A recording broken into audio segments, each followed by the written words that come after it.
Welcome to Go Rangers Radio, where the New York Rangers are always the talk of the town.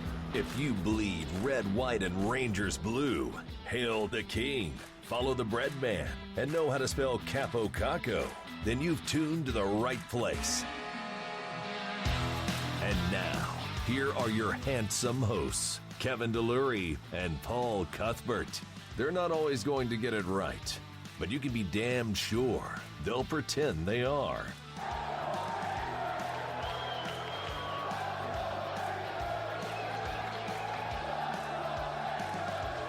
Now, let's go Rangers Radio. Yeah, good evening, everybody, and welcome to Go Rangers Radio. Broadcasting live from the Go Hockey Media Studios in New York, baby. Yours truly, Mr. Paul Cuthbert, and everybody please say hello to your friend and mine, Mr. Kevin DeLury. KD, how you be, baby? Good, man. Good. Hanging in there, trying to, like everybody else, sort of stay positive in this tough time that we're dealing with. And, watching all the old sports, games on TV and analysis from, games from, 15 years ago. And, I guess it's better than nothing. Memories. Scattered pictures. It's great, baby. It's all we got. It's all we got of the memories, buddy. And thank God we have them. It's all good. Here we are. COVID-19 keeping us inside. Some of us going outside. Some people keeping it together. People are starting to lose it. We don't know. The unknown. The questions. Sports. Relationships with our wives and girlfriends. Children. So many things to ponder. But here we are, baby. Go Rangers Radio. Episode 28. And for everybody who's still been listening to us on this ride since March, and the season has ended, we want to say thank you. But it's good to be here, KD, and I tell you, man, these 6-7 days that go between when me and you get to speak to each other are long, long, and I'm so glad to be talking to you again tonight. Can't wait to catch up on the Rangers-Boston series that's going on right now.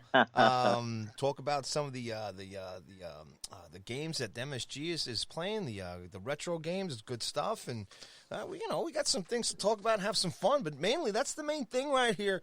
Go Rangers Radio. This is a little bit of a release for us to kind of just, I got my arms out in the air here, and I'm trying not to lose my mind. KD, how about you? Yeah, definitely. I need a little something to switch things up here. This podcast is definitely a nice sort of respite because I think this was a bad week for me. I think mentally, I've tried to stay, as positive as possible. Going for long walks, every day to just sort of stay active and playing with the kids a lot, and just zero motivation to do anything this week. I think just. Hit a rut, and trust me, a lot of people are in a lot worse spots than me, worried about my boredom right now. But still, it's been tough. It's just like a lot of just terrible eating, a lot of drinking. I went on a little bit of a bender the end of last week, so I've actually dried myself out the last couple of days, which is good. Went for a nice 5-mile walk today. And trying to get myself sort of back into things, get it into a better frame of mind. Have you learned anything about yourself in these last couple of weeks? Oh, I'm just a gluttonous person, I think. I think I'm every person in the movie Seven. The 7 deadly sins. Like, I'm every one of those. I'm finding out. Like, they found that sort of big fat guy like in the bed and stuff. Like, if this continues on, that you're gonna find me. Like, my wife's gonna find me just like just dead, like in the bed weighing like my 600-pound life. Like, I'm gonna be in the new season of that if this continues. A lot of us are gonna end up like Brad Pitt. Finally, I don't want to ruin it for anybody who hasn't seen the movie. You know what? If nobody's seen the movie Seven by now, they deserve to have it ruined. Because, I think my, wife's head is going to be in a box if this continues. I tell you, there are I guess I break it down at this, like, okay, there's every day is every day, you know. And then there's, you know, there's some really good days. And, man, then there's just, like, there's angry days. just days either me or my wife, somebody's angry, and that's it. Everybody in the house, you know, you got to find your corners or break out outside. But it just seems to be that's what's kind of, that swings around. Which day is going to be angry day? Yeah, and it really is. I mean, you could really get yourself in a, you know, we've discussed this the last couple of weeks. I mean, you could put yourself in a real bad spot sort of mentally, you know, and especially if you're someone who's like in a small little apartment and, you know, you're living by yourself. I could see that. And it's nice to have people around to sort of, you know, play a game with, or, you know, go outside and, you know, throw the football around with my son. And we got him like a pogo stick today. So we're all out on, you know, out on the pogo stick. It was like something new, you know, it was like, oh my God. It's like, you know, in what's the movie with Tom Hanks when he gets stuck on the island and he, like, you know, discovers the volleyball, and it just like changed that. That was like us today. We're just like, oh my God, the pogo stick, you know. It just changed our whole perspective on things. We were just sort of staring at it for a while, like, Yeah. But yeah, I mean, it's, you know, it's a crazy time, and you certainly don't want to have to go to the dentist. Speaking of Castaway, you certainly don't have to go to the dentist today. Castaway, yeah. No, not at all. You know, and you know, it's tough. I mean, it's obviously been a real tough week, you know, as far as, you know, the death counts, especially in New York. The numbers are just horrific and tragic, and I don't even want to watch the news at this point. I don't, because it's just it makes it even worse to just see what's going on and what people are dealing with, you know, health-wise, and then again, as we've discussed, sort of economically. And, you know, I know it's stuff that, you know, a lot of people are dealing with, and thankfully, you know, stimulus money is coming to people. I haven't gotten mine yet. Paulie, did you get your check yet? Not yet, sir. All right. Yeah. But, you know, hopefully that'll help some people. Although most of the people I see on Twitter are saying they're going out and getting an Xbox. But, you know, I guess that'll help them mentally, you know, to have something to do. But hopefully the money will help some people who can't afford food right now, which is a good thing. Yeah, well, I mean, that's the big thing right now. You know, you know, you go back and forth. I'm sure you have conversations with, you know, people that you work with and people, you know, out there in just in business, the economy, this thing about reopening. You know, we here doing a sports podcast, and the, you know, whether, when and if sports are going to come back, and how they do it. And, you know, me last week talking about the concert business and the crowd business and everything. And it's just, generally, you know, we've gotten through March. We're heading towards the middle of April here right now. And I think that's still just one of the things that stands out for me more than anything is yeah. And there's nothing you can do about it. You know, what happens after April and May?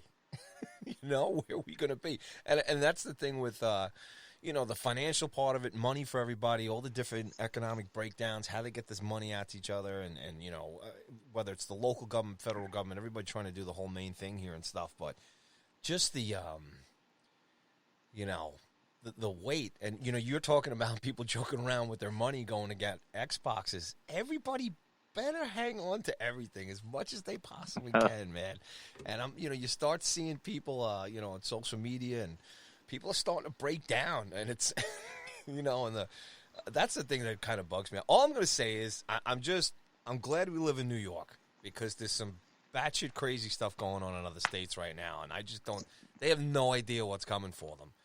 And I've also, you know, being in the entertainment business too, it doesn't matter what political side you're on it. You know, you got to come together. I mean, we did it with 9/11 and stuff. What I'm seeing, for the most part, for New Yorkers right now is everybody's just kind of keeping it together, and you got to just be patient with everything, and just, you know, do stuff like what we're doing right now. Just get into stuff, folks. Get creative.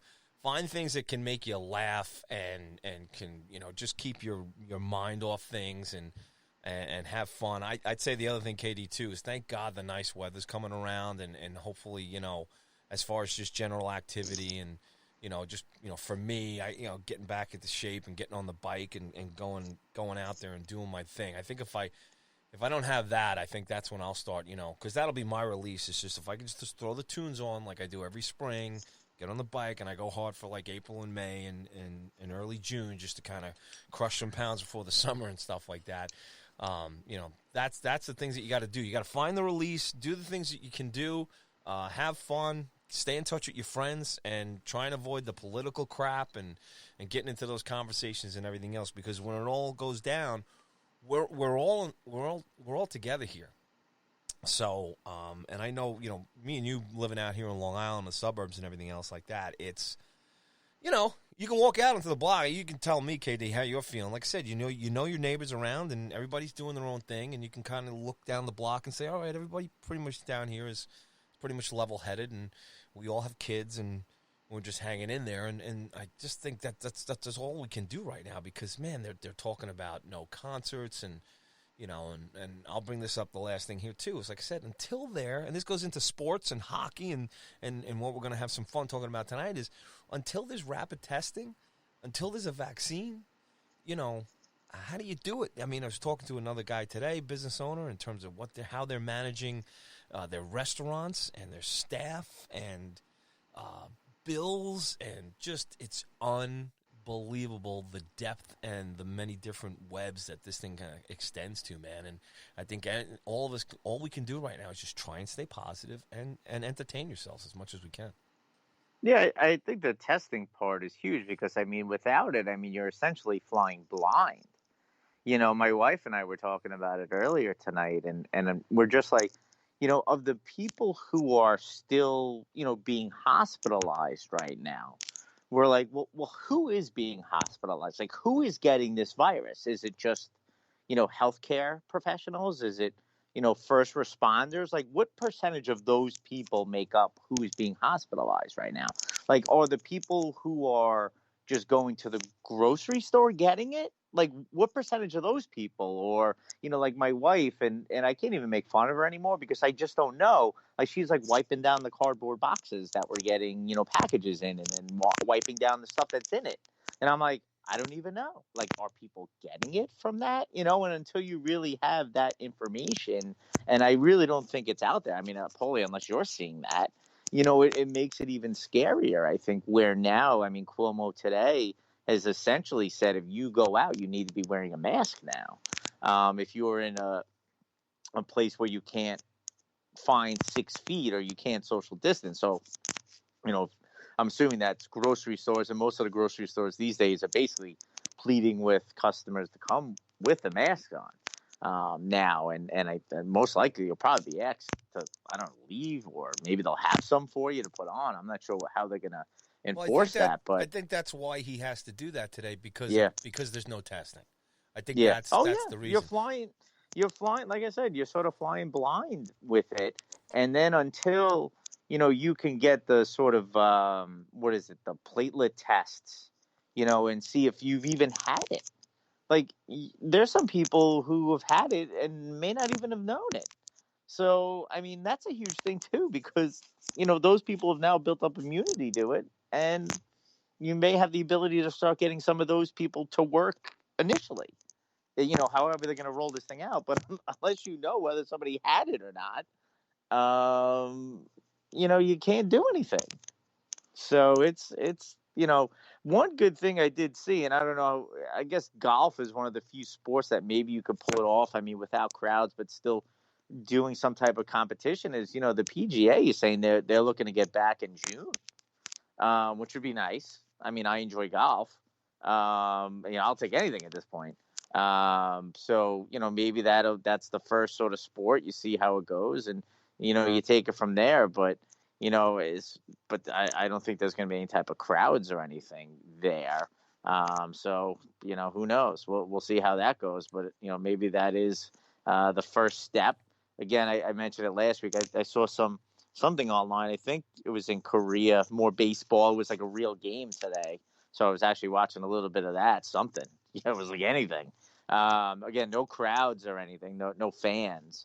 But it was good to see some live sports again. So, anything to put me in some type of a positive place is a good thing. And like you said, I always think that exercise helps. Like I said, I sort of got into a little bit of a rut there where I wasn't going for a walk, but I went for a walk. I felt a lot better. Put on, podcast and, laughed a little bit and, and it was good to sort of just